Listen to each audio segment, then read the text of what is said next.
les cheveux, les nappis, les ongles. Au marché de la Palmeraie, dans la commune de Cocody, voilà la technique des tresseuses sans local en plein air pour s'attirer des clientes. Anicette, elle, en est devenue une véritable habituée. Il y a des personnes qui n'ont pas envie de tresser, mais quand tu vas derrière eux, tu veux te tresser, mais bien que tu parles à eux, elles sont obligées d'accepter. Et puis quand elles viennent aussi, elles ne regrettent pas. Elles sont contentes. Ouais, c'est comme ça, ils font toujours. On appelle souvent, on fait concurrence, la personne qui gagne prend. Comme Anicette, Djeniba tresse dans les allées du marché depuis 4 ans. Elle ne peut s'offrir un salon de coiffure par manque de moyens. On a besoin de tresser dehors parce que les magasins sont chers. Vu notre situation, on est obligé de prendre un petit coin, se débrouiller un peu. Et puis si on gagne maintenant, on peut prendre un grand magasin. Autre commune, même réalité. Chantal est tresseuse au marché de Yopougon-Sikoji. Selon elle, un salon de coiffure meublé et doté de tous les accessoires coûte en moyenne 1 million de francs CFA. Une somme trop élevée pour elle. Je n'ai pas choisi de m'asseoir pour tresser. Mais j'ai vu que les magasins sont chers, la caution est élevée, on nous parle de 4 millions, on n'a pas les 4 millions. Si la plupart de ces tresseuses exercent en plein air du fait de la cherté des magasins, certaines parmi elles craignent les incendies. J'ai peur d'avoir un magasin dans le marché parce qu'il y a eu des amis qui ont eu des magasins qui ont pris feu, qui ont été brûlés et puis jusque-là, ils n'ont pas été remboursés. Voilà. J'ai peur de faire faillite en fait. Il y a économisé ton argent et puis mettre dans quelque chose et puis c'est brûlé et puis il n'y a personne pour te rembourser. Donc là, il faut me débrouiller un peu. Drissa Mariko est propriétaire d'un magasin de mèches. Il apporte, comme il peut, son aide aux tresseuses. Les filles là sont là pour, je peux dire que pour nous aider en fait. C'est parce que quand on accepte les filles, c'est pour pouvoir vendre nos mèches. Les mèches qui sont à 3000, souvent d'autres peuvent te demander, ah bon, pardon, vous me faites ça à 2500. Là, les 500, moi je vais garder. Malgré les nombreuses difficultés auxquelles elles sont confrontées, nos tresseuses l'assurent, cette activité leur permet de subvenir aux charges familiales et à leurs besoins personnels.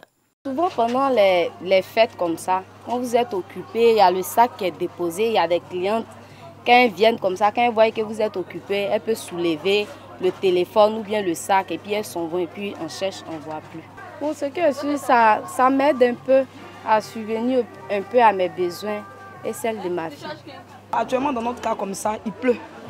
Donc souvent quand la pluie vient avec des intempéries, ça fait qu'on ne peut pas s'asseoir. Nous sommes obligés de se coincer avec nos clients sur les hangars. Et puis ça fait que nous ne sommes pas en sécurité. On peut nous voler à tout moment. Puisqu'actuellement, nous ne sommes pas dans un local qui est bien fermé. Avec les tresses africaines, j'arrive même à me prendre en charge avec mes enfants. Quant aux clientes, elles disent préférer ces tresseuses sans magasin au salon de coiffure. Dans les salons de coiffure, tu vas aller, les prix qu'on te donne, c'est tellement cher. C'est pas parce que tu n'as pas les moyens, mais tu ne peux pas mettre tout ton argent sur ta tête. Elles accueillent bien. Elles tressent très bien en tout cas, franchement. Elles tressent très bien. En tout cas, c'est moins cher. C'est mieux que dans les salons en tout cas. C'est mieux. Les tresseuses sans magasin nourrissent de grandes ambitions. Mes défis pour le futur, j'aimerais que je m'appelle Ciseaux d'or. Parce que je n'aimerais pas m'arrêter seulement à tresser comme ça. Je veux peut-être un jour que j'aille tresser en Europe, qu'on me prenne pour dire je fais, puis on me filme, je fais des défilés, je crée des coiffures. Je compte ouvrir mon salon de coiffure et puis bon, après devenir une femme d'affaires. Avec ou sans magasin, ces tresseuses présentes dans le marché mènent leur activité avec passion et sans gêne, dans l'espoir de devenir un jour propriétaire d'un salon de coiffure. C'est à la grande mosquée de la Riviera Golf qu'imams, prédicateurs, fidèles, parents et autorités se sont retrouvés pour les cérémonies de 7e jour de feu Cheikh Aïma Traoré Mamadou, président du COSIM, Conseil supérieur des imams des mosquées des affaires islamiques en Côte d'Ivoire, rappelé à Dieu le mardi 13 avril dernier. Au centre de cette rencontre, lecture intégrale du Noble Coran, invocation, louange et bénédiction pour le repos de l'âme du guide suprême de la communauté musulmane de Côte d'Ivoire. Nous sommes là pour accompagner notre Cheikh Mamadou Traoré dans son cheminement spirituel vers Allah subhanahu wa ta'ala. Ça doit nous rappeler. Comme Dieu l'a dit dans le Coran, je n'ai créé les djinns et des hommes que pour mon adoration. Cérémonie qui a vu la présence de plusieurs membres du gouvernement, des responsables des partis politiques, des ambassadeurs accrédités en Côte d'Ivoire, des guides des autres confessions religieuses et plusieurs délégations venues des pays de la sous-région.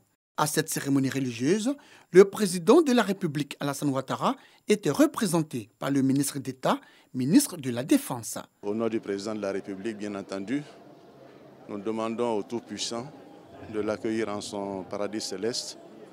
Nous savons que ce monsieur a été un grand homme. Et nous ne doutons pas un seul instant que le Tout-Puissant saura lui réserver la place qu'il mérite au paradis.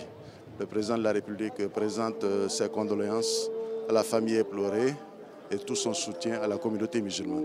La famille du président du COSIM n'a pas manqué d'exprimer toute sa reconnaissance au chef de l'État, aux membres du gouvernement, aux collaborateurs et amis de feu Cheikh Aïma Traoré Mamadou pour leur soutien.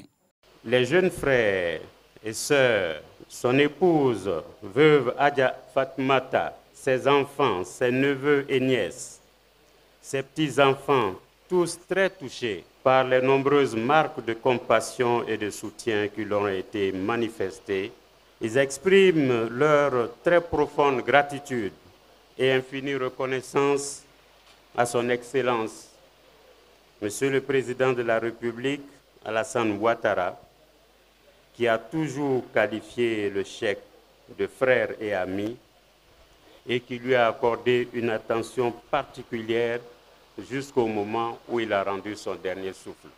Rappelons que feu Cheikh Aïma Traoré Mamadou a été inhumé le jeudi 15 avril dernier au cimetière municipal de Williamsville dans la commune d'Adjamé.